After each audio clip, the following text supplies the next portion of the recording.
سر میرا first question ہے کہ جب آپ لوگ گھروں سے نکلے تھے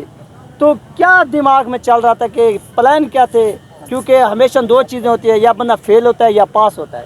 تو اس حوالے سے آپ کی تیاری کیسی تھی؟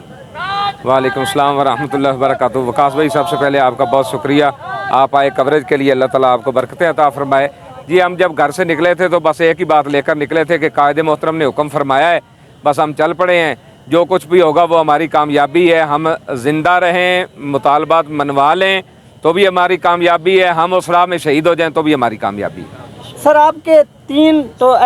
جو مطالبات تھے وہ ہمارے سامنے تھے اور ان کے اوپر جو ہے نا وہ ایگریمنٹ ہو بھی چکا ہے،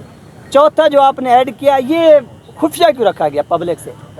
نہیں، خفیہ نہیں رکھا گیا، بلکہ اس کو ایڈ کیا گیا ہے کہ عافیہ صدیقی کو جو ہے اس کی رہائی کے لیے اپنی کوششیں تیز کریں، تو الحمدللہ انہوں نے اس کو بھی شامل کیا ہے۔ جب ڈاکٹر عافیہ صدیقی صاحبہ کا آپ نے معاہدہ پٹ کرایا، معاہدے اپنا یہ ایگریمنٹ جب ہو رہا تھا تو ان کی سسٹر کے ساتھ کوئی رابطہ کیا گیا ان کی فیملی کے ساتھ؟ یہ تو جو مذاکراتی کمیٹی ہے وہ اس حوالے سے جانتی ہے، میرے علم میں سر نہیں۔ سرکاری سطح پر یعنی پاکستان کی 76 ایئر جو ہسٹری ہے، پہلی مرتبہ کسی بھی اسرائیلی پی ایم کو پاکستانی گورنمنٹ نے کیا کیا ہے، دہشت گرد قرار دیا ہے، تو اس کو آپ کس نگاہ سے دیکھتے ہیں؟ جی یہ میں اس نگاہ سے دیکھتا ہوں کہ یہ بابا جی کی محنتوں کا رنگ ہے، یہ اس جذبے کا کمال ہے جو بابا جی نے اسی فیض آباد میں بیٹھ کر امت مسلمہ میں جو جذبہ بھرا تھا اور جو آپ نے تیاری کروائی کارکنان کی، الحمدللہ یہ اس کا پھل مل رہا ہے، اور مجھے امید ہے انشاءاللہ کہ یہ قافلہ بڑھتا جائے گا اور ایک وقت آئے گا کہ انشاءاللہ ملک پاکستان میں حضور کا دین تخت پر آئے گا۔ سر ہم نے دیکھا کہ جب بھی سرکاری سطح پر کسی بھی ملک نے، اسٹیٹ نے کسی بھی یعنی اسلامی ممالک ہو گئے یا کسی بھی شخص کو دہشت گرد قرار دیتے ہیں تو اس کے سار کی قیمت بھی رکھتے ہیں، تو نیتن یاہو کی یہاں پر سار کی قیمت کیوں نہیں رکھی گئی؟ اب آپ اس کو قتل کر دیں تو جو کہیں گے ہم اس کی قیمت ادا کر دیں گے۔ سر اس پورے سفر کے دوران آپ نے 2017 کا بھی یہاں پر جو دھرنا تھا وہ گزارا، کیا محسوس کیا 2017 میں اور 2024 میں کیا فرق محسوس بس کیا؟ بابا جی کی کمی محسوس کی ہے، تو باقی آپ کے لخت جگر دونوں یہاں جلوہ گر تھے، انہوں نے اور کوئی کمی محسوس نہیں ہونے دی، انہوں نے قیادت کا حق ادا کر دیا ہے۔ اللہ تعالیٰ ان کا سایہ اہل سنت پر قائم و دائم رکھے۔ سر یہ 4 پوائنٹ تھے، 7 دن تک جو تھا وہ مذاکرات کبھی ڈیلے ہو جاتے تھے کبھی ہوتے تھے، کون سی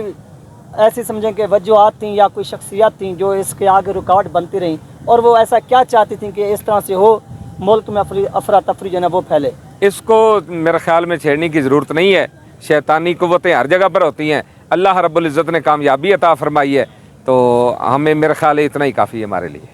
سر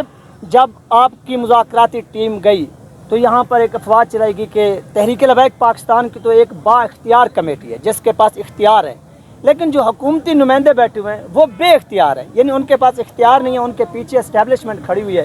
آپ کو کیا لگتا ہے کہ یہ بے اختیار کمیٹی آپ کے ساتھ جو ایگریمنٹ کر چکی ہے ان کے اوپر امپلیمنٹ یعنی عمل درآمد ہوگا؟ عمل درآمد ہو گیا ہے نا، پاکستان کی حکومت نے اعلان کر دیا ہے کہ نیتن یاہو دہشت گرد ہے، اعلان تو ہو گیا ہے نا، تو جس طرح یہ عمل ہوا ہے اس طرح باقی چیزوں پر بھی عمل ہو گیا انشاءاللہ۔ اب بہت سے لوگ جو تحریک لبیک پاکستان کے اس دھرنے کو کہہ رہے تھے کہ یہ اسٹیبلشمنٹ جو ہے نا وہ خود کروا رہی ہے، ان کو پروٹوکول بھی مہیا کاری ہے، سب کچھ کاری ہے، ان کو آپ کیا بولنا چاہیں گے اپنی اس سکسیس کے اوپر، کامیابی کے اوپر؟ الحمدللہ جب سے تحریک لبیک یا رسول اللہ پاکستان وجود میں آئی ہے اس سے لے کر آج تک ہم پر یہ الزام تو لگتا رہا ہے، لیکن الحمدللہ ہم نے تو کبھی کسی کے بوٹ پالش نہیں کیے، اور کسی کو ہم نے یہ نہیں کہا کہ یہ تمہارا باپ ہے، تو جو یہ کہتے رہے ہیں تو وہ آئیں نا ذرا میدان میں پتہ چل جائے گا، ان کی تو بہت یارانہ بھی رہا ہے۔ سر ہمارا تقویٰ پہلے سے لے کر آج تک اللہ اور اس کے رسول پر تھا اور آج بھی ہے، اور اسی تقوی سے ہم آئے ہیں اور اسی بارگاہ سے ہمیں کامیابی و کامرانی بھی ملی ہے۔ سر گزشتہ رات ایک جماعت کی جانب سے یہاں پر سپیچ بھی کی گئی، انہوں نے شرکت بھی کی، سننے میں یہ آیا کہ وہ کسی کا پیغام لے کر آئے تھے، تو اس میں کتنی صداقت تھی؟ نہیں، ہمارے پاس تو کوئی ایسا پیغام نہیں پہنچا، یہ بس افواہیں تھی؟ افواہیں تو پھر آتی رہتی ہیں نا، اس سے کیا مسئلہ ہے؟ صحیح ہو گیا۔ یہ تو اس سے پوچھنا چاہیے نا جس نے کہا کہ پیغام لے کر آئے ہیں، اس کو بھائی ثبوت کے ساتھ بات کرو، ہمارے سامنے لاؤ، اس کو آن لائن لو۔ سر 7 دن آپ کے کارکنان یہاں پر بیٹھے رہے، ان کو کھانے پینے کا آخر کسی نہ کسی طریقے سے پیسے کی ضرورت تھی،